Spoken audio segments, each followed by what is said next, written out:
కాబట్టి ఒక చీర కొంటాకే జాగ్రత్త పడతావు, టిఫిన్ చేయాలంటే టిఫిన్ ఎక్కడ బాగుంటుంది అని వెతుకుతావు, 10 మందిని అడుగుతావు. ప్రతిదానికి ఏది కొనాలన్నా మంచివి ఎక్కడ దొరుకుతాయి.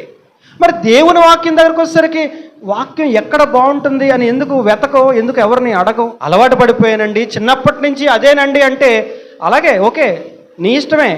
కానీ దేవుడు మాత్రం అడుగుతాడు. నాకు చెప్పిన ఆన్సర్ దేవుడికి చెప్పే ధైర్యం నీకుందా?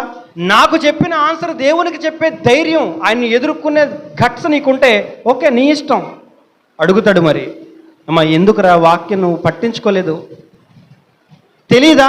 తెలుసండి, మా ఊర్లో క్రీస్తు సంఘాలు ఉన్నాయండి, వాక్యానుసారమైన సంఘాలు ఉన్నాయండి, చక్కగా వాక్యమే చెప్తారండి, పనికి మాలిన విషయాలు ఏమీ ఉండవండి, భయభక్తులు నేర్పిస్తారండి, చక్కగా వాక్యం నేర్పిస్తారండి, వాక్యానుసారంగా నడిపిస్తారండి, మాకు ఉన్నాయి. మరి ఎందుకు వెళ్ళలేదు అంటే చిన్నప్పటి నుంచి అలవాటు పడిపోయిన సంఘం ఒకటి ఉందండి, దాన్ని వదలలేకపోయామండి.